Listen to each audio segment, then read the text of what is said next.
This is the Landscape Ontario podcast. Coming up, the audio from the LO COVID-19 Task Force Town Hall from May 26, when the panel was joined by business coach Jeffrey Scott to discuss strategies for running a business during the pandemic. Going forward, the town halls will be scheduled every other week at 5 p.m. Sign up at horttrades.com.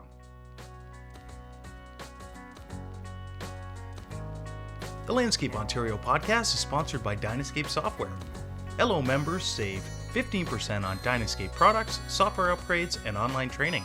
Visit dynascape.com for details.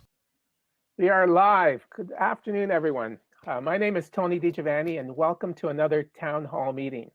What a difference a few weeks make. Many of you were sitting at home a couple of weeks ago wondering about the future of your business. Now most members can't keep up with the pent-up demand. I'm hearing that many of you can't find employees. Others are saying that the lack of available daycare is making it difficult for employees to get back to work. However, most of you are busy and thankful that revenue is coming in. In the busyness of the spring season, many of you may not be paying as much attention to the long-term health of your business. This is why we asked renowned business consultant and coach Jeffrey Scott to be with us today. Jeffrey has helped many of our members maintain profitability through all kinds of economies. He is a popular speaker at our events and has unique insights based on many years of providing exemplary information and business coaching services to a North American audience. Jeffrey has also contributed his knowledge, time, and perspectives to our Choose to Grow Forward webinars. We're fortunate to have Jeffrey here today. Jeffrey will talk about setting up your company to deal with the new reality of the economy, how to pivot into the future. I love that word, pivot. And how to deal with all the success you will have if you take the proper action despite uncertain times. Jeffrey is always an optimist. After Jeffrey's presentation, we'll open up the webinar for questions. Joining Jeffrey for the question period are members of our COVID task force, Alan White, the chair, David Wright, who's the president of Landscape Ontario, Peter Ganane, and Jamie Riddell. So let's get started with the presentation from Jeffrey Scott. Jeffrey, the floor is yours. Thank you so much for having me here today. I want to speak just briefly about some things you've heard before and some new information, and then wrap it all together in a way to think about it and take action to help you not only this year, but next year. So just a reminder that this economic cycle recession that we're in, or some would even call it a depression, right? You've heard that word. It's different from 2008. 2008 was a humdinger of a recession, the Great Recession, right? And that was based on on consumer overspending, overborrowing, I should say, and the real estate bubble. Now, what we have here is sort of man-made, right? We just flipped a switch and boom, we brought this recession on ourselves. The homeowner, though, was in much better shape. Psychologically, financially, and I think we're really seeing that now with the big demand that's already happening. So as we pull out of this recession, some are calling it a depression, right? As we pull out of this, it's going to be also consumer driven.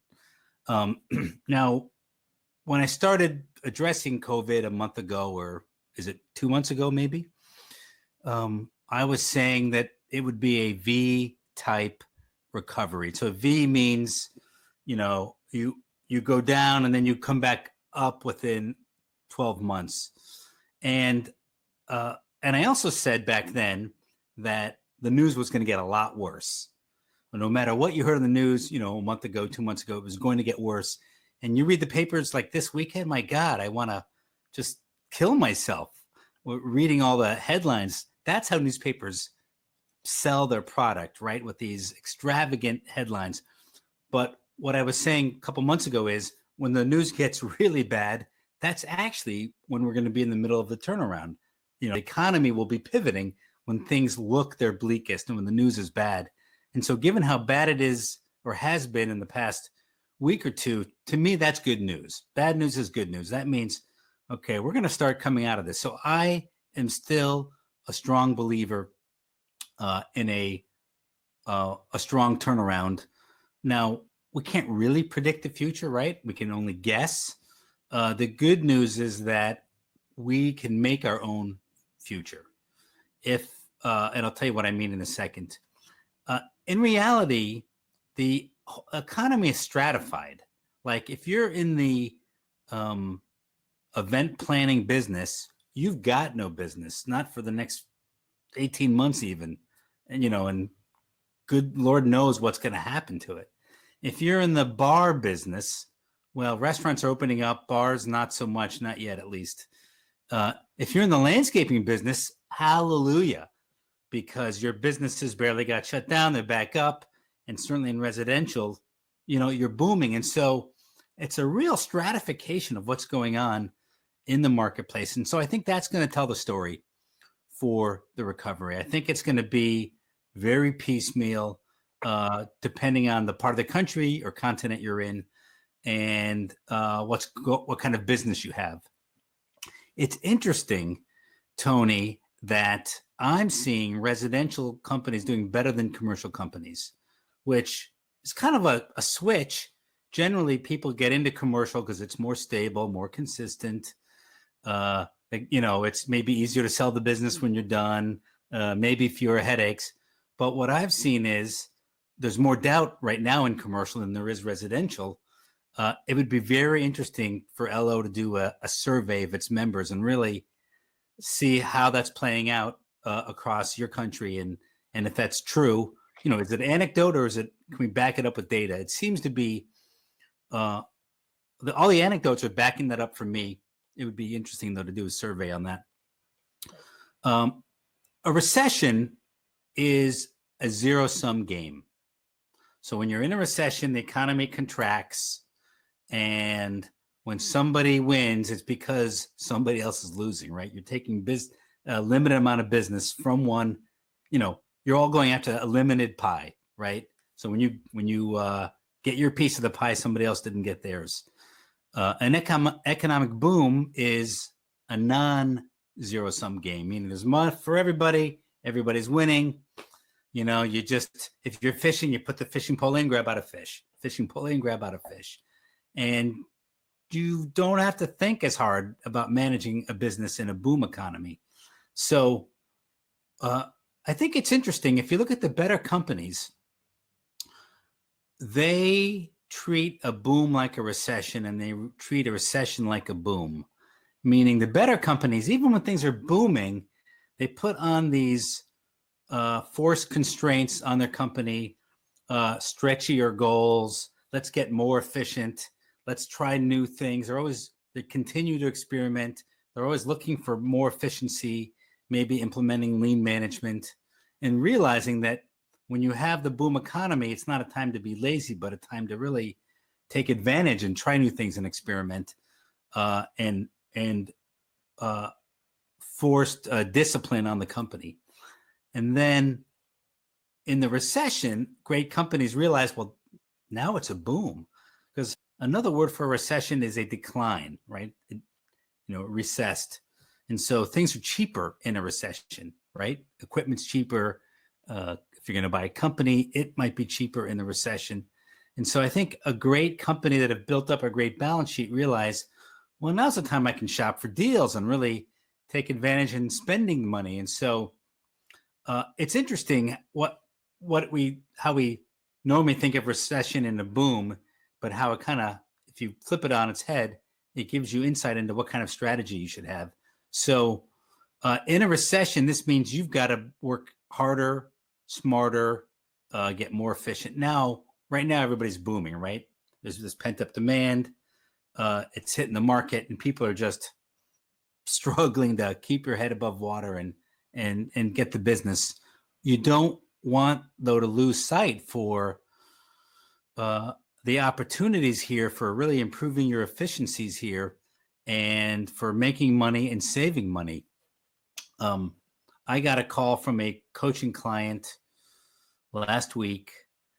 He's like, Jeff, I have more money than I've ever had. I don't know what to do with it. Tell me how to spend it or what I should do with it. And then the next day I'm on the phone with another client. They're both about 5 million. He said, I have $900,000 in the bank. I've never had that much money in the bank. And so it's kind of everything's flipped on its head. Now, these are two U.S. companies. I think in Canada with the government support, you're going to see similar things, right? You're going to see with the economy growing and the government infusion and cash is going to grow. And so I'm always a big believer in building up your balance sheet. Dave knows about that, right? We talk about that incessantly. And so now you still can. If you got cash coming in, don't just follow what your accountant would tell you to do. Don't just go spend the money, but conserve the cash. Don't just think, hey, woohoo, we're having a party here. Continue to put efficiencies in place. Conserve the cash. You can still look for deals, right? For equipment, you can probably negotiate better deals, better interest rate terms. Can we delay paying for that piece of equipment? Can I get 0% for the next 3 years? There's some crazy terms out there. So even if you're feeling flush, and many of you will with cash, you should still treat it like you're going to need it, like it's money for the future. You can't spend it now because we don't really know what's going to happen. We can't really predict the future. If you look back in past pandemics, there were repeats, right? There was it would come out, the pandemic would spike, and then there'd be a second spike and a third spike. If I had to bet, that's probably going to happen. And then it's going to cause a bit more chaos in the future. We don't really know. We've never had a time where all the doctors and hospitals and research facilities have been orchestrating across the globe to find a cure. So we also have the best chance of ever of actually beating this thing. But, you don't know. Maybe it's going to mutate into something else, something worse.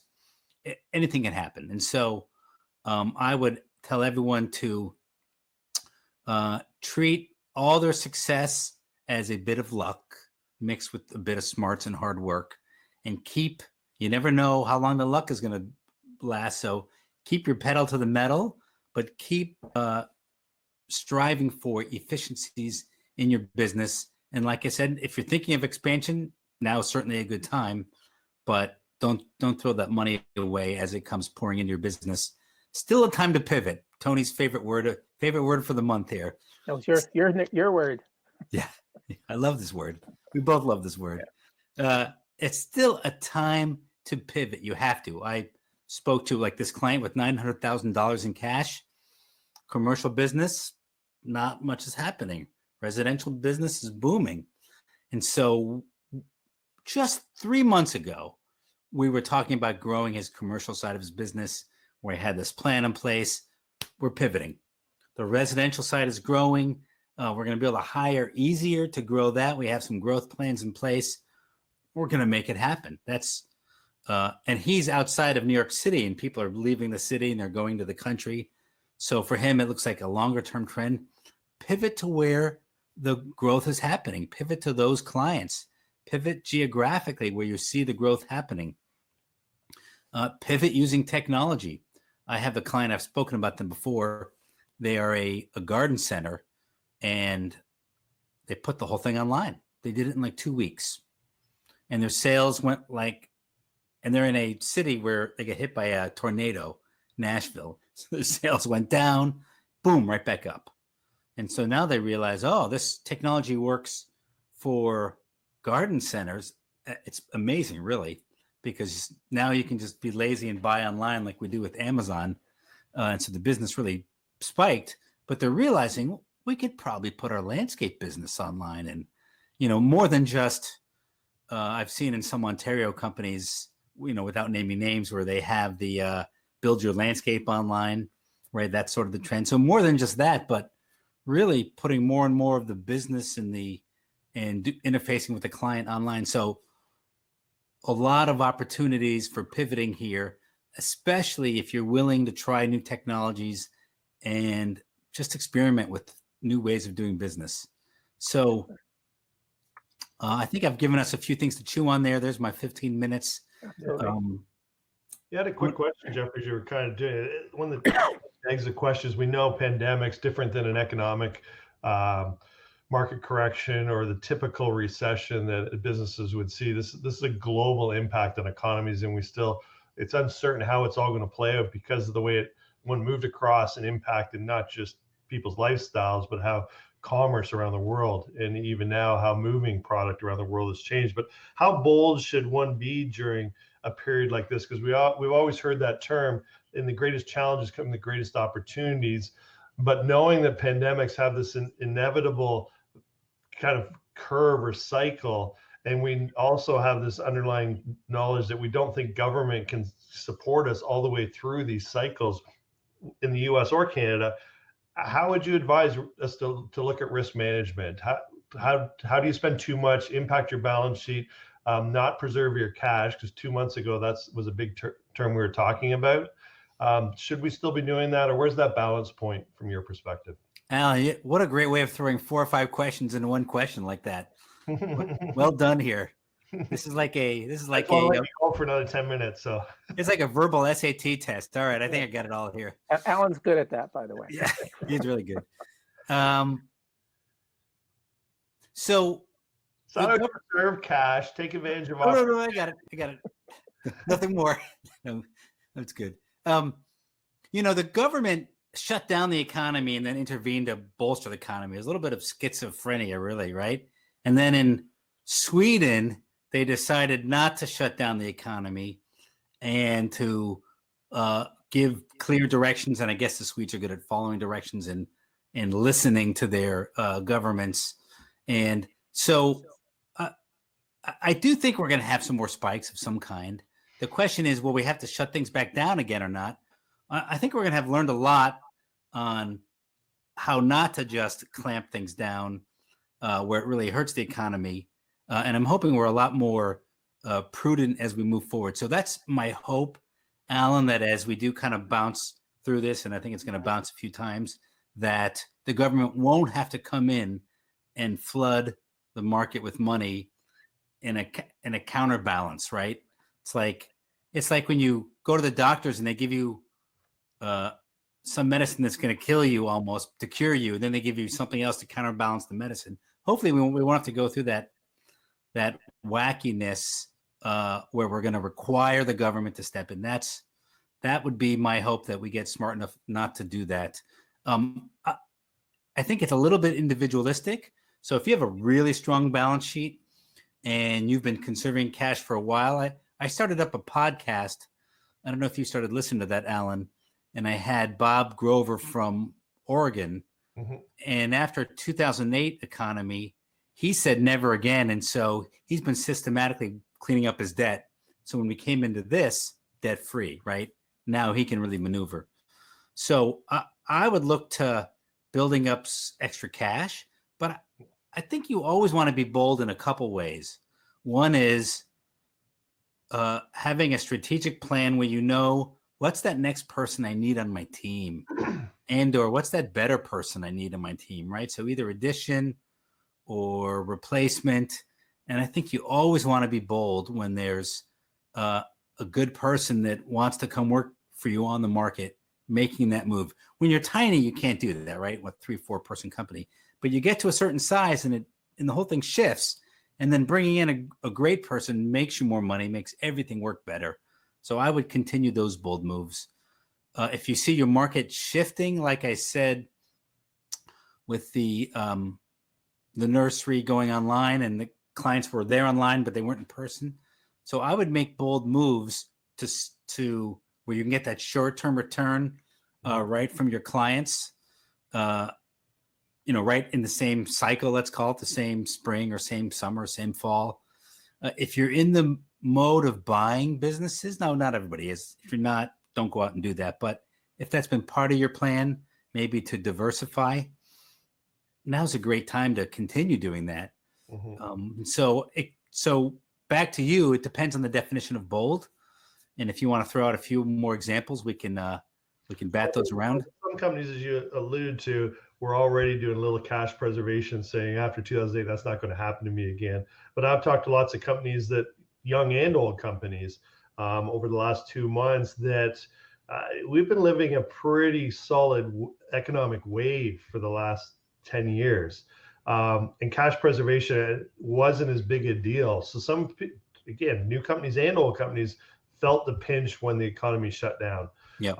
So they already didn't have a great balance sheet. So the advice is a little different. When you have obviously cash on hand and your balance sheet's solid, it's pretty easy right now to be making decisions. But if that wasn't the case, and we're more trying to create opportunity and advice for the guys that really are feeling the pain of the last 2 months. What should they be working on right now when you have all this noise, all this uncertainty, plus all this pent up energy? Is there things they should be doing, caution they should be taking, or advice for companies that are kind of living on the edge? So this is a year to understand cash flow and cash flow management. Mm-hmm. And, we've spent a decade learning how to put together a better budget, thanks to the Ontario landscape software company, right? Who is really the leader in this. I would say the leader in building software to help us figure out our P&L. And so I think we've done a good job as an industry figuring that out. Mm-hmm. A lot of the work I do is helping people learn how to use it, put it into a monthly format, et cetera. And I think now is the season for cash flow management and understanding how to manage your money by cash flow and in making improvements in the business so you can improve the cash flow. And then you've got the balance sheet, which is about saving the money, right? Keep more of it than we give out, build up the equity in our balance sheet. And so that's I think there'll be a change there because a lot of people just listen to their tax accountants. Hey, we should lower our taxes because we're growing. And so we're just going to plow it back into the company. I would say that too many companies did that little willy-nilly, right? Not, because you're in a boom economy, right? So you don't have to really think as hard about it. So when you get this wave of cash coming, sit down with your accountant, hopefully he's a CPA, and come up with a goal for how much money we want to have saved up in the company before we feel safe to spend more of it. So I guess that's a long way of saying set some savings and balance sheet goals to hit and do a better job of weekly cash flow management and set up some 13-week rolling cash flow projections so you can kind of predict your cash and track it. You may not need it right now, but you will in the next, when this peak of demand subsides and you have to start managing real numbers again in your business. And that'll really help companies when these opportunities, and there will be opportunities as there always are in crisis markets, and ones that obviously are as pushing like they are right now on our sector's demand. But if you're managing your cash flow well, then you can certainly take advantage of that opportunity without creating undue risk. Yeah, Jeffrey, is there a rule of thumb in how much cash you should save up in your balance sheet? Is there a ratio? No, that is such a good question. Is there a rule of thumb? It's really, people have different risk tolerances. Right. So there's a debt to equity measurement. So that's not really cash, but it's debt to equity on the balance sheet. And if your debt to equity is higher than 2.5, let's say, or 3, you're in high risk territory. If it's down as far as low as 1 to 1, then you're fairly, you're in a low risk position. Some people want it to be below that even. And so they're really conserving cash. So I would look at debt to equity as one goal. In terms of cash in the bank, let me think about a goal on that. Some people say that, you should have 10% of revenue or 20% of revenue in your bank. And so I think you have to look at both cash and maximizing cash, which also has to do with better management of AR. Right. But that's it is different from your debt to equity, which is how leveraged is your balance sheet. And I would say you really want to manage both. Right. Yeah, we ask the other panelists. I know in our company, we try to keep about at least 1 month cash reserve on our sales production. So if you're generating $250,000 a month in revenues, we try to have $250,000 of cash. So that's like 8%, right? So that's a conservative. In this day and age, though, you might want more. And I'd also say our lines of credit also equal our sales forecast. So on a monthly basis. So whatever what our Well, monthly now you're at 16%. So that's my 10 to 20% there. Right. Jamie, Peter, David, do you want to, while we have Jeffrey here, do you want to ask any questions? Do you want to give us some of your perspectives in terms of keeping your business solid? Sure. I'll just talk briefly about managing to the numbers. And I know that it's something that I've worked with Jeffrey on for a long time. And I've always understood the reason behind having a budget. That always made sense to me. You're planning. But how do you stick to that budget? How do you manage to those numbers? I'm on my 6th budget for this year because of the ups and downs of this thing. And, I went into it, what is the worst case scenario? So I came up with a worst case scenario budget. Well, that one's still sitting over here. I haven't touched it. And then I did another budget, and thanks to LMN for the ability to, throw out budgets like this, like you're throwing out a deck of cards. But I could do all these different scenarios. And even last week, my VP of operations gave us 2 weeks notice. So now I have a new budget. I'm saving on a salary. I'm working, spreading some money amongst my employees. I can understand. I can see by looking at my budget how much money I'm saving by not having that salary. And I can give a few people some raises and change their job descriptions. And in the big picture, I can see that we're going to make a little bit more money this year if this budget comes true. But then I also have this other budget of what I was aiming for coming into 2020. And it's how to adapt to those trigger points. When do I switch to these different budgets? And and keep making sure that I'm watching those numbers and making my decisions based on what my budget says. And that's what I struggled with for a long time, but I sort of finally figured that out. So yeah. So Dave, that's a pretty interesting approach. So how do you actually do that logistically? Like, do you look at, so you've got your 6 or 7 budgets that you've done. Do you look at them monthly? Look at them weekly? How do you do this? it's been weekly. I want to hear the answer to this one. It's actually been weekly. Weekly? But as something happens, I'm developing a budget for what, I may not go back to them, but I'm on my 6th active budget that I'm working on because things kept changing. And as fast as they were changing, let's do another budget. Let's do another budget. So hopefully what I've got planned out ahead in my budget reflects the reality of what's going on. And so, in the past, I would adjust my budget quarterly. It used to be just, every year, and whether I hit it, I didn't, did I hit the budget? No. Oh, well, we'll change it this year. Then I got into looking at it so that we would adjust actually quarterly to try and then with the help of Jeffrey using his rolling budget, it was looking at it monthly and being able to work to a budget monthly and adjust accordingly to hit your end goal, or at least know where you're going to end up. I want to hear Jeffrey on the. I didn't think we're allowed to adjust budgets, but I agree. How do you manage a business without adjusting a budget? I agree with Dave that I think you need to always be looking at, because it gives you the reality to see where you're actually living in relation to your budget, and then when things change, you have the ability to see where reality fits with it. To know, to your point, Dave, I think is the point. Can I pivot? Can I change something? Can I add to something or augment it? So. I think some call it changing the budget, some call it reflecting on the budget, some put the reality, the actuals to the budget.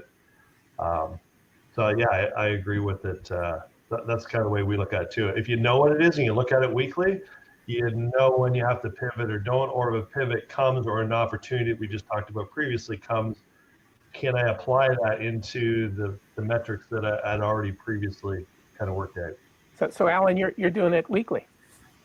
We're doing a form of it. So my cash flow is my bigger one, and I compare it to our actual productivity to see how we need to do all those operational pivots. And sometimes it's creating more expense to finding, to what Jeff said earlier, the right employee, paying more than I would for something, or a new piece of equipment comes along that my desk that wasn't in my budget originally, but we're sales are crazy and we're exceeding budgets all the way along, yeah, I can take a bigger risk. But if I'm not exceeding budget, yeah, you should be a little more cautious about taking advantage of that opportunity right now. Or you better understand how it fits into your new reality of why you're not meeting the budget you kind of set out already.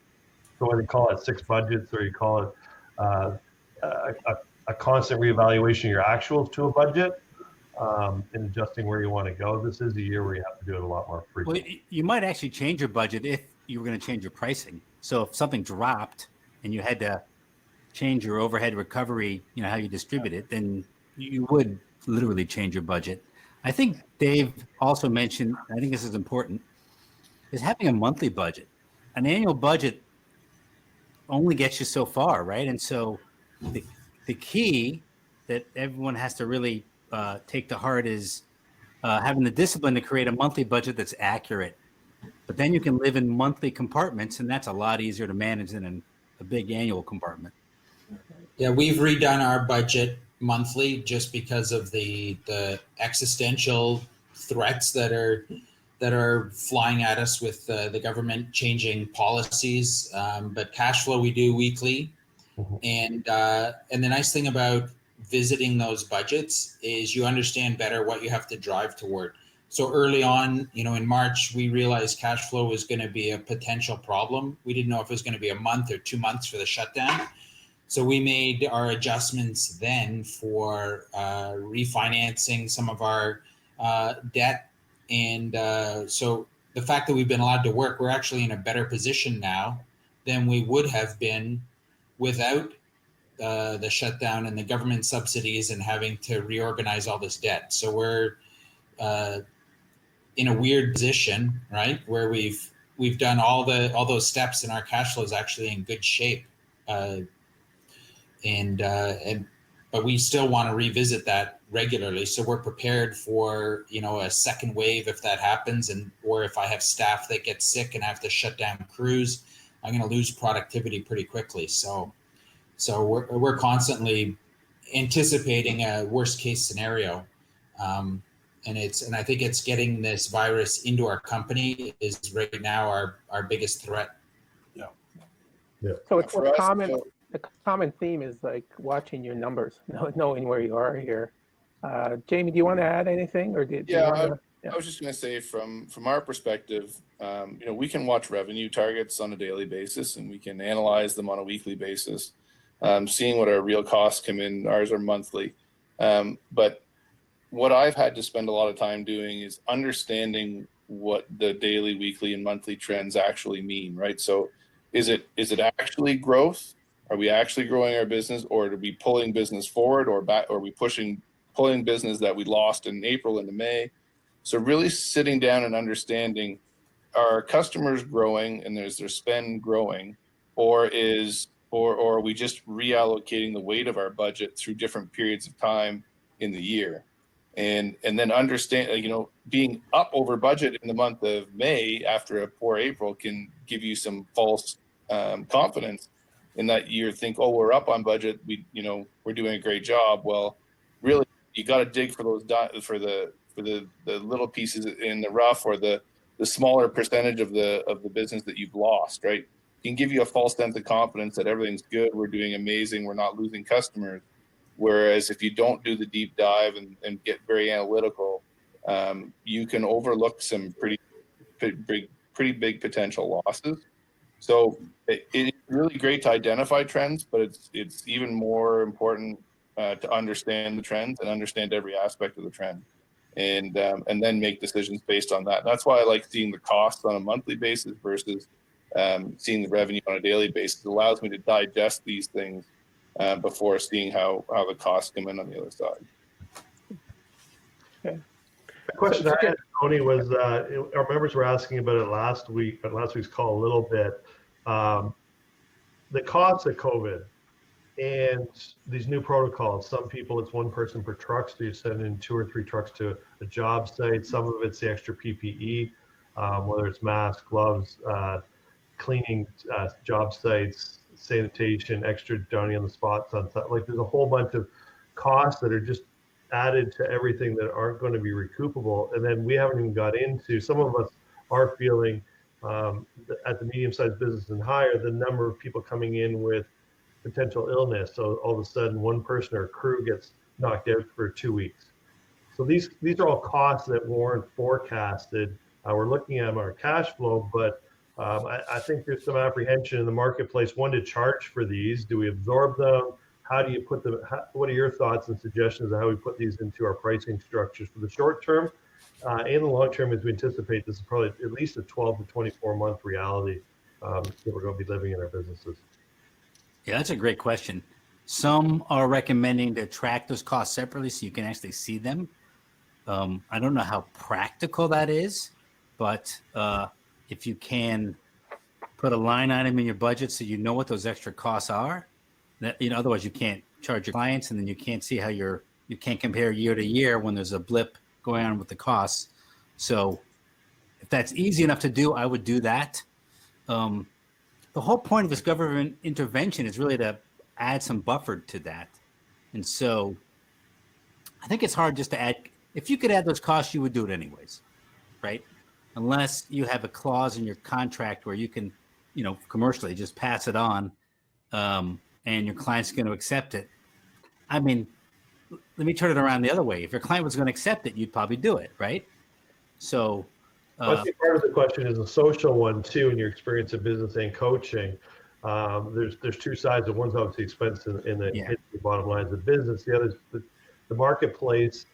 Its confidence levels, as you look at commercial, is probably actually a little more eroded than residential, but still the concept of COVID and being a pandemic, being trapped at home, while it's stimulating some markets like garden centers and our sector from gardening, at the same time it's still seen as a negative. So adding it or trying to put it in when you're in kind of recession, depression, market downturn, when normally people will be tightening their pricing and spending, it's kind of an anomaly, and you don't want to rub it the wrong way, or you run the risk of actually hurting your business and obviously market opportunity by kind of stimulating the wrong.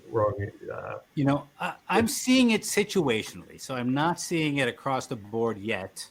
Mm-hmm. I'm not hearing my clients saying that, you know, it's a common factor at all, but I am seeing it situationally where the client has requests that in order to fill that request, there's going to be a certain cost, and I'm making you aware of that cost, client, and I'm passing that on to you more in the commercial world. So I am seeing it situationally, but by no means am I seeing any trend of that happening yet. So I'd like to ask that question to Peter, Dave, and also Alan, who started. So what are you doing? Are you passing on those extra costs, or are you just eating them? We have not. Yeah. Okay. We have not. The optics of having an additional charge to our clients would feel a little bit rough. I mean, everybody's struggling right now, so the optics of hanging that on our clients would be difficult. Jeffrey's right. The government subsidy is offsetting some of my additional costs. And one of the things we did as more of a midterm, I guess, approach is we've adjusted our production rate calculators so that if I was able to do 120 square feet of stone with a crew a day, you know, flagstone or something, and maybe we can only do 100 square feet of stone every day now. So my estimates are reflecting some additional time overall for the job. So there isn't really a difference in the appearance to my clients. But, you know, in the fall, when the government subsidies have dried up, I'm hopefully going to be able to get paid for the hours that my guys are going to take to do the work. Yeah. So the message there is know your costs and be able to pass them on holistically. That's it, exactly. Know your costs. Yeah. I hated it when fuel prices here were $1.40, $1.30, $1.40, and even before that, trucking companies were charging a fuel surcharge. Well, now we're paying 80 cents a liter for gas now, and those fuel surcharges are still on the bill. And the surcharges never go away. To me, it's a money grab. I agree with them, and sometimes I just don't pay them. Depends on the supplier, because sometimes I think they're not warranted. I wouldn't put that to my customers. I wouldn't put a COVID-19 surcharge I know approximately what my costs were, hard costs. My soft costs, I don't know. There's a soft cost in the in efficiency and the fact extra training and stuff that we had to do. That's a whole lot harder to track. But certainly the hard costs, I know exactly what we spent on toilets for our trailers and hand sanitizer and that kind of thing. And in the big picture, yeah, that's just more PPE. So it goes under that line item. Or I could put a new line item in my accounting, but I just know in the back of my mind approximately how much this is. And at this point, it's not enough to justify putting some kind of extra charge. But it's being covered in all of my new quotes going out the door are paying a different rate than they would have last year. So. Yeah, ours is similar to Peter's. It's factored into our labor costs. Things are taking longer, more training, more separated town halls and their tailgates in the morning. So all these segmented things are adding a burden, but it's safety related, and our crews aren't as efficient as they go through all this PPE. Part of our company goal is to make it more and more efficient each time we learn from it, each time we practice it. So there's a little bit of that going on, but it is different. So when you're looking at, especially a smaller company, what's a straight income and expense, and you have all these extra expenses coming in. Sometimes it's a question, how do we recoup these costs? Now it's, again, a little bit surreal with the market being all this pent up demand, but to Jamie's point is some of that pent up demand is we didn't get out early, so everybody has high expectation and just is a massive workload right now. Yeah. We've got the audience has a question. Michelle Wessel has a question. Does Jeff have any feedback from his landscape clients regarding lost business so far or weaker sales forecasts? What are you seeing out there, Jeffrey? Well, I am seeing weaker sales in some commercial sectors. Okay. And stronger in residential. So right now, I'm not really seeing. Well, that's the only weaker sales I'm seeing. But maybe I didn't understand the question. Yeah, I think Michelle's just trying to get at what's the forecast, an economic forecast, and how it's going to affect the industry. Have businesses? We started late. Are we going to make up for that? As my dad told me over and over and over again, make hay when the sun shines. Right. So if you're having an excess demand now and you're like up to here, learn to swim a little higher and grab a bit more of it, because nobody can predict. Yeah. I think a lot of what we're seeing in the marketplace, Tony, is there's been a pullback on high-end residential, so big capital investment in property. Again, some of those players would be working upper management in big commercial companies, big financial companies where you may not. I think there's some uncertainty as to what bonuses look like, what their sales forecasts look like. They have the ability. They're living at home. They're working from home. It's just on the blue collar worker, the kind of middle class. I haven't felt it, and I haven't heard it from our clients in respect to that, but some of the bigger GTA clients, we're hearing a little bit of pullback. The guys that are getting $1 million on landscape might not be, they might hold off for a year or two. So, but you personally haven't seen a lot of it in your company? No. Peter, you're mostly high end, aren't you? Yeah, and we're lucky in that our pipeline is often a year, 2, 3 years down the road. So those people that spend $1 million on their landscape, they're building a $5 million home. They started last year, and I'm doing the landscape next year. Right. So where we'll find the real pullback for my customers is probably is a year after this thing starts. Same thing happened in 2008.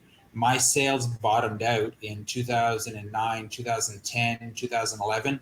That's where there was a dearth of high-end construction because I'm getting it after all the construction is finished. And right now there's a lot of projects that got started a year ago or 2 years ago, and that train has left the station. That money is virtually pre-spent when they committed to doing this job. Money is cheap, so they all have access to cash. There's tons of money flying around and at low interest rates.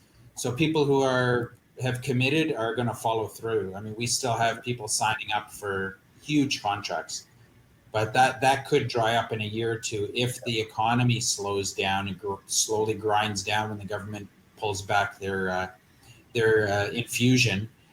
But we'll see that in probably 2 years from now, a year to 2 years. Jamie, what are you seeing? You see a lot of contractors. Are they losing contracts or? Oh, can't tell?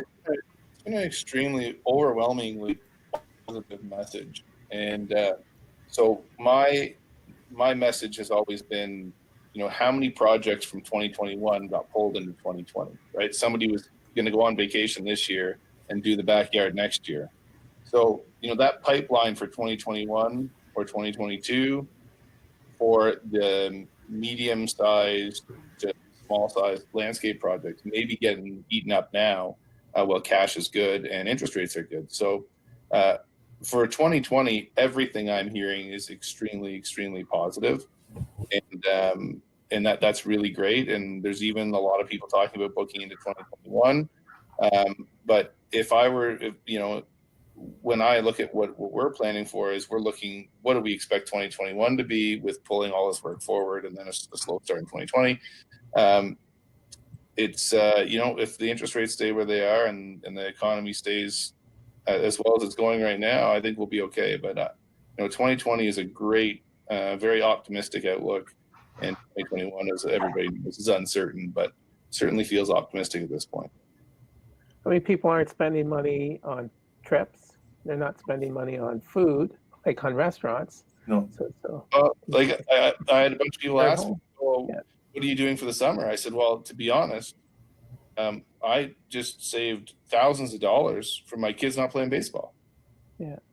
Right. So what did I do? I'm going to put a new walkway in. I'm going to put a putting green in my backyard. Right. Pretty happy about that. You know what I mean? No, And that's I've true. got my weekends back. So, I think for now, for 2020, I think there's going to be substantial investment in the homes and around staycations and things like that. You can't even rent cottages right now. So as Jeff said, make hay when the sun shines. This is our year. And it also means don't get lazy on the marketing and sales development side. Yeah. Just because everything's pouring in doesn't mean you shouldn't get better and smarter at the marketing and sales side, because if we, remember, a contraction becomes a zero-sum game, and you better be better at the marketing and sales side when the economy does dip. If you don't market and prospect in good times, that's what drives a sales slump later, right? So, you're busy and you've got lots of revenue now. You've got to be looking, like as Peter said, his pipeline's 2 and 3 years out, right? He's bidding jobs 2 and 3 years out. We've got to be prospecting 2 and 3 years out. We've got to be looking forward, even in the best of times, the busiest of times. You got to be building for the future. Yep. Maybe, Tony, while we have a couple minutes left here, we've talked about the sales side and the business side. You alluded a little bit, Jeff, to employees, talking about HR. It's been both south of the border. You're in the south, so I don't know. You always talk about north of the border. HR North America wide has been an issue. Yeah. Some of us thought maybe with all this unemployment that it would be better. We're actually finding the exact opposite. Now it's subsidies here for wage relief, both in companies and for individuals, is pretty strong in Canada. But we're finding work doesn't seem to be the problem. Finding employees incredibly difficult. Yeah. Any advice, any wisdom from what you're seeing, something we should be doing with, like, there's never been this many people unemployed ever before, but it's not helping anything? Or is there a way we should be approaching it, or a trend or a thought that we could share with the members that might help? My son lives in Holland, which sometimes I think of as the other Ontario, right? You have so many Dutch in Ontario, but and over there they fed all the money through the companies to keep people employed, whereas we, and I guess you, try to straddle it, and it really caused this bifurcation and just confusion in the marketplace. Shame on us. We should have done it the way they did it in Europe and just feed the money to keep everybody employed. So it's just chaotic south of the border down here, where we also speak English and Spanish. It's just as confusing. I mean, long term, you have to become a destination company. Thanks to Dave Wright, who helped coin the title for this book 10 years ago. And anybody online, I will send you a free copy. If you go to jeffreyscott.biz/free book, you can download a free copy. And you've got to build an alternative company, a company that's an alternative for someone to want to go work at. Again, when you get the boom, it then becomes that zero-sum game for finding employees, right? And so now you've got to be the better choice. Yeah, we have our director of education. She calls it become an employer of choice. So same kind of idea. So, well, I like Dave's title better, but sure. Yeah, same thing. Yeah. Jeffrey, you're here, so we're going to take advantage of you here. So you see a lot of companies. What's the biggest mistake that you've seen, like repeatedly, over and over? I love this question. The biggest mistake is making the wrong hire. Okay. HR based. Well, it's a part of HR, making the wrong hire, either because you're desperate or distracted or just not realizing what it takes to vet properly an employee.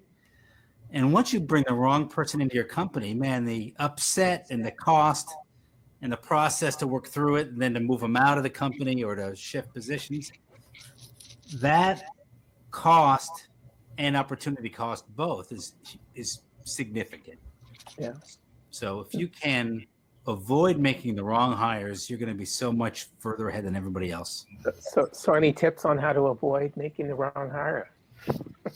Well, there's a great book that I tell all my clients this. That's an excellent book for recruiting, for interviewing in that process. And let me see if I have a copy of it here. I probably do somewhere. The book's called Who? Oh, here it is. This book right here. Yeah. Solve your number one problem. Okay. This is the Bible. It's the best book I've seen that gives a process for that interviewing process so that you don't make the wrong initial hire. You know, and then I use personality profiles and other things like that. But I would start with this book. Okay. And hook up with a good personality profile. That's just a tool. It's just part of the process, but it helps with the higher levels. You know, I once hired somebody that was a big mistake. Big. I can't even tell you. In fact, I'm legally not allowed to tell you what happened. And then we finally did a reference check afterwards. This is back in my younger days. And it turns out the problem we had with this employee, they had the same problem. If I had only done that reference check. Now, legally, often you're not allowed to do that, right? Or you're not allowed to give the reference. But if it's a great employee, they're going to tell you. And so you can read between the lines. There's different ways to ask questions.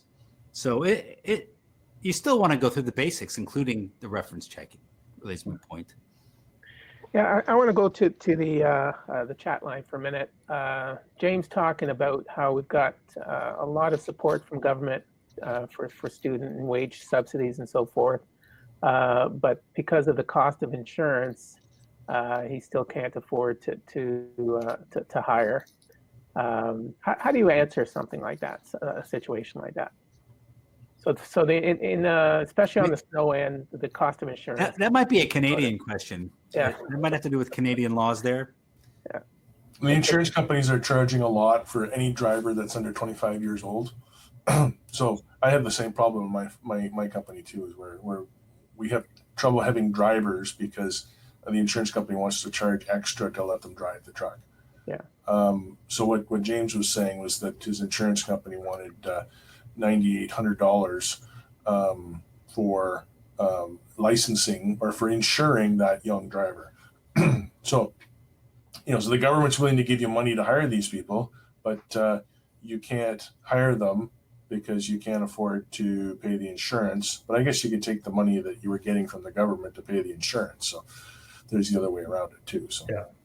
So it's not a free employee. no, In theory, those in a free market, everybody suffers from that same problem. So is everybody suffering from that same problem? yeah, everyone's suffering from the same problem. Yeah, the insurance is the second biggest issue we have in Ontario anyway. For snow or for Generally, No, but In general, especially for snow, but generally, we're trying to figure out how to deal with it. But So in theory, everybody has that same cost is what I'm asking or saying. Yeah. that's right. So, okay. So then it comes down to somebody is not really pricing. They may not know their costs or be confident with them, or they're not confident in charging what they really need to charge. Right. Yeah. Okay.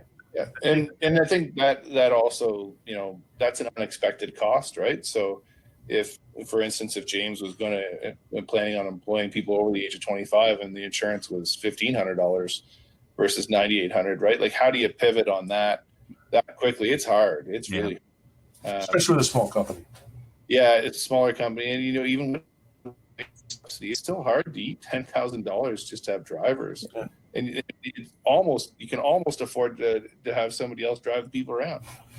You can't. But so I don't know how you overcome an extra $8,800 for insurance, and that's crazy. Yeah.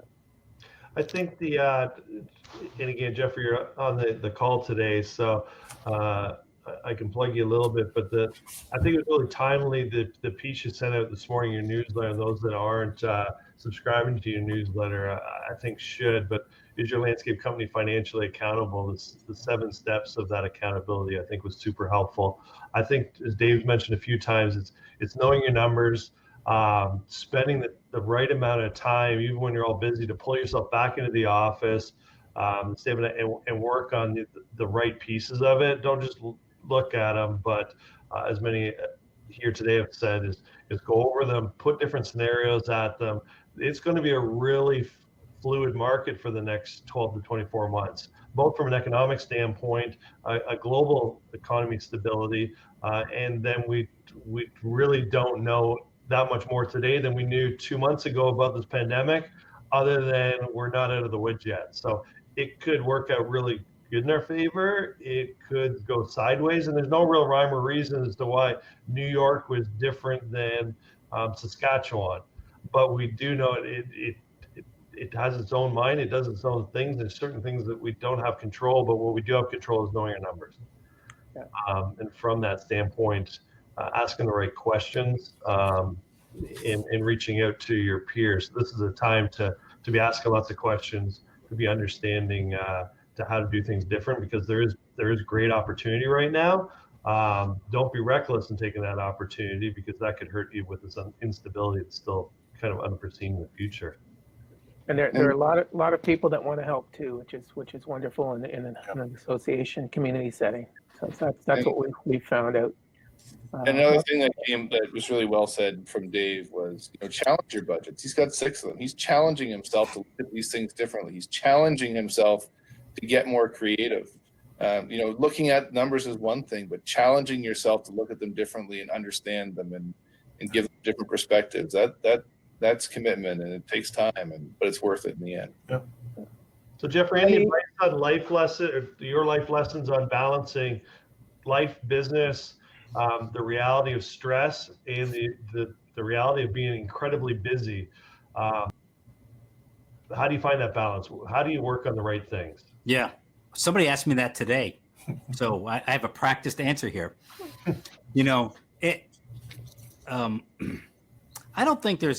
I think you have to find your kind of like an energy balance. And I don't mean that like woo-woo, but because we have peaks, right, in our business, and then we go on vacations, we have peaks. But how do you feel balanced every day? And so to me, that means working out, which I have not done today, and it's been on my mind all afternoon. That means relaxing and feeling good about what we did, today, every day, I end the day with my wife and we talk about our successes, not our, sometimes our problems will come up, but we try to end on a positive note and we share successes with each other. Turning off the phone, you can get hooked on just staring at it, and that alone will give you a headache, right? So I think it's kind of like these micro balances and micro energy boosts, like working out. I have a bike here right around the corner, and so even if I can get on for 15 minutes and sweat out for 15 minutes, then I feel better. And so finding it in these little spots where I can, and I think has a lot to do with the day-to-day balance. So hopefully something in there to help you, Alan. Yeah. So just from my perspective, all the people that I admire are not balanced, including you, Alan. But there's a different kind of balance, and I talk about it, and it was from a book that Jeffrey made me read.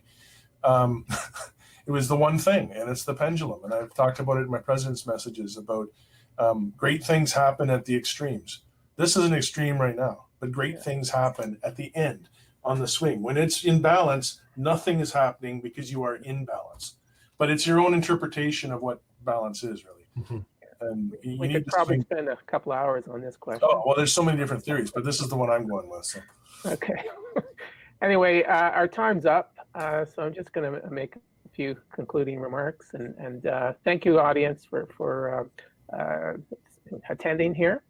And so I just want to thank Jeffrey Scott for being our guest today. Jeffrey has always been very generous with his time. He's a consultant that's very effective, and he also cares a great deal about his clients' success and the industry in general. So thank you, Jeffrey.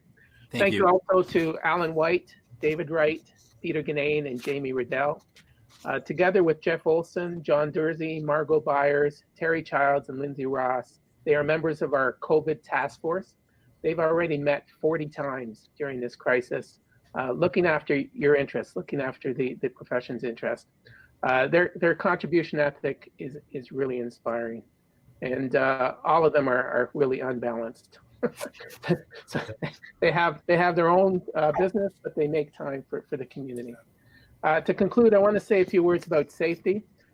We are fortunate to be one of the first professions allowed to work. We took out a full-page ad in the Toronto Star thanking the Premier for trusting us to work safely. Many of you are following safety guidelines on social distancing and vector control. You reflect professionalism and care for your employees, clients, and community. However, there are many in the industry that are not paying attention. We are witnessing trucks with 4 or 5 passengers crowded together with no one wearing masks. We are observing employees eating lunch together with hardly any space between them. We see employees working too close to each other. Early this year, President Dave Wright encouraged everyone to become safety companies that happen to be in the landscape business. It is important for so many reasons to listen to Dave. COVID cases went up last week. Our privilege to work is at risk, so please continue to work safely. Please encourage others to do the same. See you in a couple of weeks. Bye-bye. Thanks, Jeffrey. Thanks, Jeff. You're welcome. Thanks, sir.